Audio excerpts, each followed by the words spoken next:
How's it going, guys? Welcome back to another video. And today is a different kind of video. It's the beginning of a brand new series, but no, we're not playing any Fortnite, we're not playing any MLB The Show, we won't be unboxing anything, nothing like that. Today is the first episode of the new series, Movie Review Wednesday. Basically, what the concept of that is it's exactly what the title is. It's a movie review every Wednesday. It may be a movie that I just saw, it may be a movie from a long time ago, it could be anything. Now, I want to eventually do all the Marvel movies. I'm really into the Marvel movies, and kind of to segue into the movie we're reviewing today, we're reviewing Infinity War.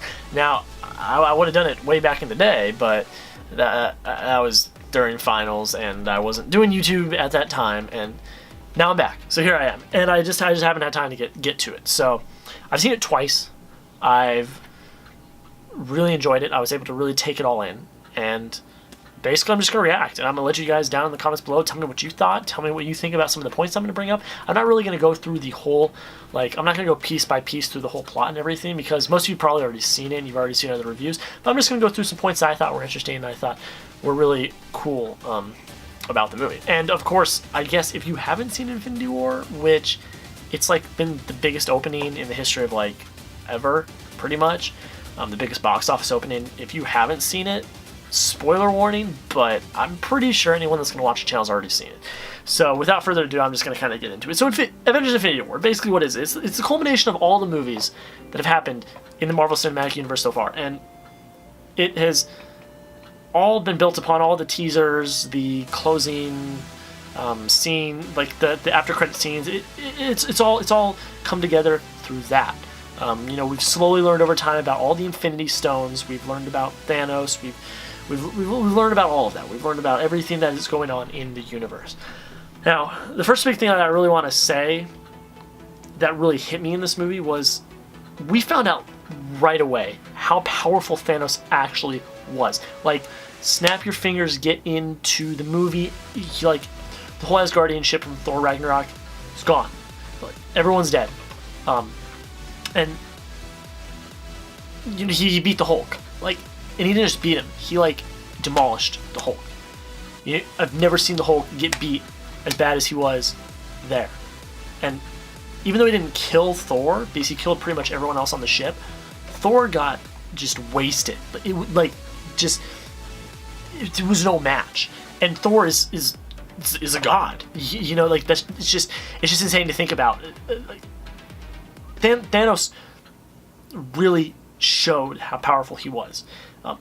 The fact that he beat two of the most powerful characters in the MCU showed right away that Thanos is the most powerful villain we've seen.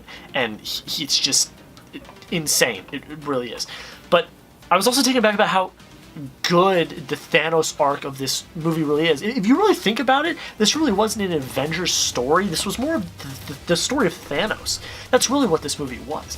And we go all the way back from the beginning of him and Gamora, and you actually start to sympathize with him a little bit. When you go to the spot where he sacrifices Gamora for the Soul Stone, you can see how torn he is over sacrificing his daughter, his adopted daughter.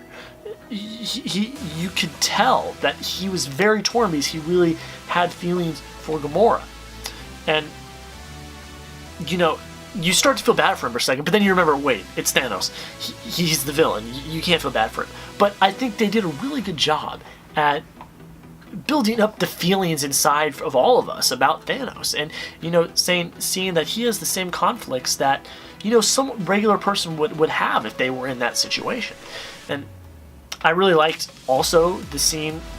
This is completely different thing, but I also really liked the scene where Thanos has to reverse time to get the Mind Stone from Vision. I mean, I was hoping we were going to see some sort of time travel type thing with the Time Stone, and I thought they did it really well. I really did. That threw me for a curve when that happened. When Scarlet Witch had to kill the person she loved to destroy the Mind Stone, I was shook. And then all of a sudden, you just see Thanos with his gauntlet, and he just starts reversing time. I was like, oh my gosh! Blown away. I was shook. Shook. It was insane. But while we're talking about power and how powerful, can we just talk about how much of a god Thor actually is?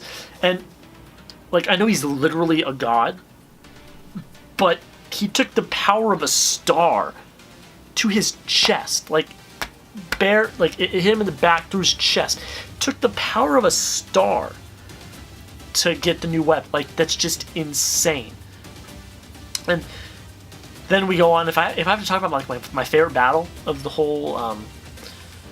whole movie, it's got to be the one in Wakanda, with all of Team Cap and all of the Black Panther characters protecting Vision in the attempt to free the Mind Stone from Vision himself. I believe this was the most action-packed battle, in my opinion, because there was so many characters fighting so many other characters. I feel like this was the most action-packed. I loved also the fight on Titan between Thanos and Spider-Man, Iron Man, Star-Lord. That battle was also really good as well, but the one on Wakanda has to be my favorite. And then we get to the ending. I mean, what can you really say about the ending? You know, Thanos, of course, he completes the gauntlet, he completes his quest, and then Thor just absolutely snipes him from God knows where, just came out of nowhere, and then you have the big line, you should have aimed for the head, and then snap, half the universe gone. Now, of course, this has to be reversed. It has to be.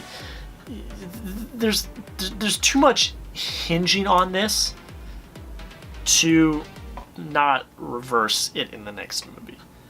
I have no idea how that will happen, but it's going to happen. Black Panther's not dead. Spider-Man's not dead. Two of Marvel's new and very successful franchises will have sequels. That will take place after Infinity War. There's no way they will die. Marvel Studios is not just going to throw their future away for a good storyline. Do I believe that some of the OG Avengers will die in the next movie? Absolutely. I think there are some people that I think actually will die in the quest of reversing what happened. I do like, though, how they kept the OG Avengers, just the OG Avengers, and they have to figure out how to fix the consequences of this movie. And the other part that I really love is I love how they tee up Cap and Iron Man getting back together. I cannot wait for that to happen. Captain America Civil War is one of my favorite movies, but them as a team is just insane. And I cannot wait. They have to. There's no way they can't get back. They have to get back together. It just happens. And then the last point I want to bring up is at the beginning of the movie when Doctor Strange said that he would not save Tony or Peter if it meant protecting the Time Stone, and then doing the exact opposite at the end. I believe this really happened because Doctor Strange, when he watched all 14 plus million outcomes of the battle, the only outcome which they won involved him giving the Time Stone to Thanos and Tony staying alive. They're probably going to die anyway if they fight that battle and don't give up the Time Stone. But keeping Tony alive to fix the consequences of the last movie with the rest of the OG Avengers is a very, very big part of, I believe, the plot for the next movie. I think that Tony is a key part in fixing this. And a reason why is I think Thanos really respects Tony as a competitor, as a fighter. He said it in the movie. He said he really respected him. And I think they may use that to help shift Thanos. I don't know how they'll do it, but that's just my theory. I think if I gotta give a rating to the movie, I give it like a 9.5. I gave it a 9 out of 10. And the reason why I don't give it like a 10 out of 10, I give it a 9 out of 10 because it dragged in the middle. I understand why it dragged in the middle. You had to set up plot and had to set up background. Let me put it this way. This is how I've been telling my friends about it.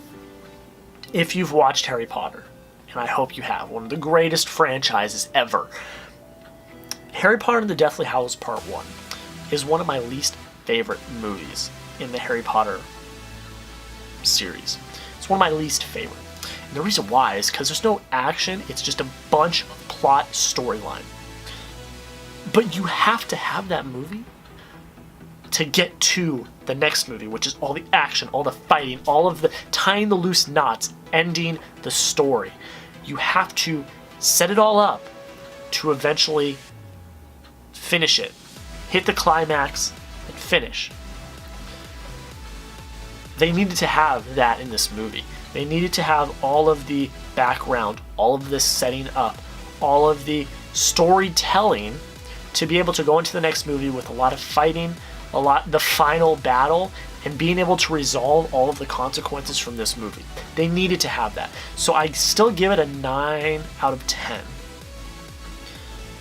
But I understand why it dragged in the middle and why there was so much storytelling that needed to be had. I totally understand that. But let me know what you guys think down below in the comments. What did you think of the movie? Did you like it? Did you not? Let me know down below. Let me know why. Let me know why not. Thank you all so much for watching. This was the first episode of Movie Review Wednesday. Let me know what you guys think. If you want to see more, please let me know down in the comments. Like, comment, subscribe. Hope you all having a great day. Have a great rest of your day. And we'll see you